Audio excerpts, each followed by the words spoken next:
लगा सकते हैं कि क्या इस वक्त स्थिति है। रुद्रप्रयाग से खबर बता दें आपको, केदारनाथ धाम यात्रा स्थगित की गई है।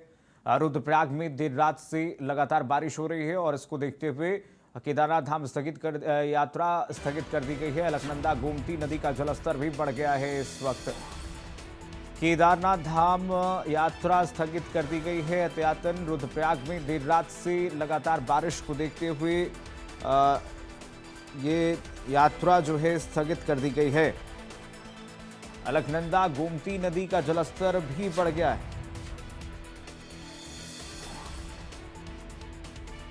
रुद्रप्रयाग केदारनाथ धाम यात्रा स्थगित कर दी गई है। रुद्रप्रयाग में देर रात से लगातार बारिश की स्थिति को देखते हुए प्रशासन ने यह कदम उठाया है। वरिष्ठ सहयोगी हमारे साथ संजय श्रीवास्तव लगातार जुड़े हुए हैं। संजय जी, लगातार हम देख रहे हैं अगर ऐसे ही एहतियातन बढ़ता जाए, कहीं ना कहीं प्रशासन जो अलर्टनेस दिखा रहा है कि केदारनाथ यात्रा रोका जा रहा है, तो कहीं ना कहीं हम संभावित स्थिति को रोक सकते हैं, जो खतरे हैं उसको रोक सकते हैं अगर इस तरीके से स्टेप्स लिए जाएं तो। देखिए, दो कारण हैं ये यात्रा रोकने की। एक कारण तो ये है कि जब हमने आपसे कहा ये चार धाम यात्रा का रूट है, उत्तर काशी से आप जाते हैं, सबसे पहले जो यात्रा का रूट है यमुनोत्री है, फिर गंगोत्री है, फिर केदारनाथ है, फिर बद्रीनाथ है। तो आप गंगोत्री जब जाते हैं तो इसी रूट से जाते हैं, आप हर्षिल होते हुए जाते हैं। तो जब हर्षिल के पहले भटवाड़ी पे ही सड़क बैठ गई है तो आप वहां जाएंगे कैसे, एक विषय। दूसरा, रुद्रप्रयाग में जो बारिश हो रही है, उस बारिश से जो वहां पार्किंग स्थल है वो पूरा भर गया है। अगर आप गाड़ी लेके जाते हो, गाड़ी खड़ी कहां करेंगे। तीसरा, कि बद्रीनाथ केदारनाथ के साथ मैं आपको बता दूं, बद्रीनाथ की जो यात्रा है वह भी रोक दी गई है। और ये कहा गया, अनुरोध किया गया है कि जो लोग वहां पे हैं वो वहीं पे रहें, उन्हें सारी सुविधा मुहैया कराई जाएगी। जो भी उनको चाहिए वह अभी अपना जो भी स्टेशन है वह न छोड़े, क्योंकि रास्ता पहुंचने लायक नहीं है। आप रास्ते में फंसेंगे, कोई मदद नहीं की जा सकती, इसलिए आप जहां पे हैं वहीं रहें, वहीं आपको मदद पहुंचाई जाएगी। तो ये बड़ा निर्णय है।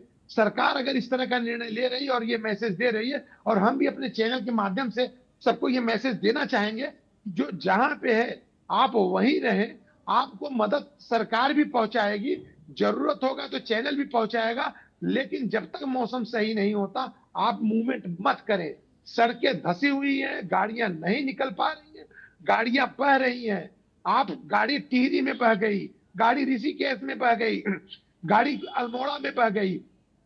इसलिए कोई जल्दबाजी ना करें, आप अपने गंतव्य तक पहुंचेंगे, लेकिन उसके लिए थोड़ा सा पेशेंस रखें। जी बिल्कुल, पेशेंस रखने की जरूरत है। संजय जी, जो स्थिति परिस्थिति आप बता रहे हैं इस वक्त देवभूमि की, उससे उन लोगों को भी चेतना चाहिए जो लोग तैयारी कर रहे हैं, इस वक्त रुख करना चाहते हैं पहाड़ों की तरफ सौंदर्यता का आनंद लेने के लिए, उनको भी चेतना चाहिए इससे। क्योंकि मुख्यमंत्री पुष्कर सिंह धामी ने भी सबसे अपील की है कि इस वक्त खतरे से खाली नहीं है पहाड़ों का रुख करना, क्योंकि जो स्थिति बनी हुई है कब क्या कुछ हो जाए पहाड़ों पर कोई नहीं जानता है अभी। और ये पीक समय चल रहा है, यही स्थिति केदारनाथ त्रासदी के समय हमने देखी थी।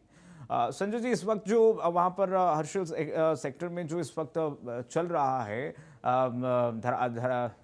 जो रेस्क्यू ऑपरेशन चलाया जा रहा है, उसमें एसडीआरएफ, एनडीआरएफ और सेना और इस वक्त तमाम टीमें जो लगी हुई हैं, कितना समय लग जाएगा पूरे रेस्क्यू में?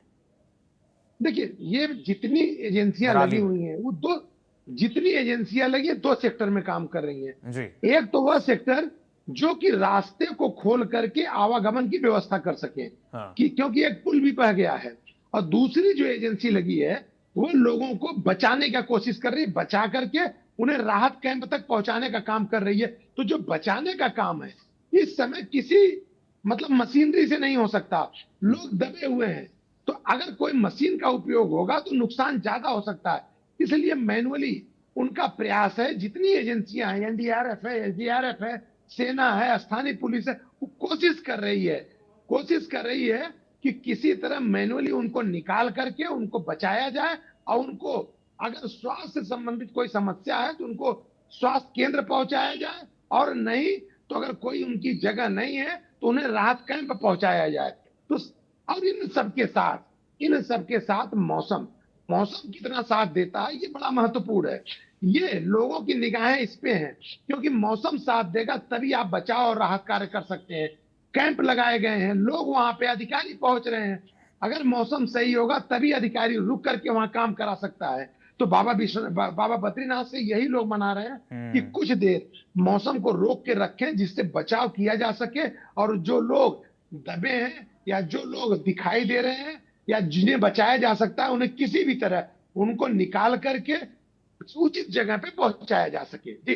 यही प्रार्थना है कि देवों की कृपा हो इस देवभूमि में। और सेना का कैंप भी बहा, इसमें सेना के जवान भी लापता है राजपूताना राइफल्स के। ईश्वर से यही प्रार्थना है कि देखिए सभी लोग सुरक्षित निकले बाहर और जल्दी से जल्द इस ये रेस्क्यू को पूरा किया जाए। संजय जी, बहुत धन्यवाद आपका तमाम जानकारी साझा करने के लिए। फिलहाल स्थिति बेहद बेकाबू है वहां पर। चमोली में बारिश का कहर जारी है और फूलों की घाटी इस वक्त बंद है। बता दें आपको, आज पर्यटकों की आवाजाही पर पूरी तरह से रोक लग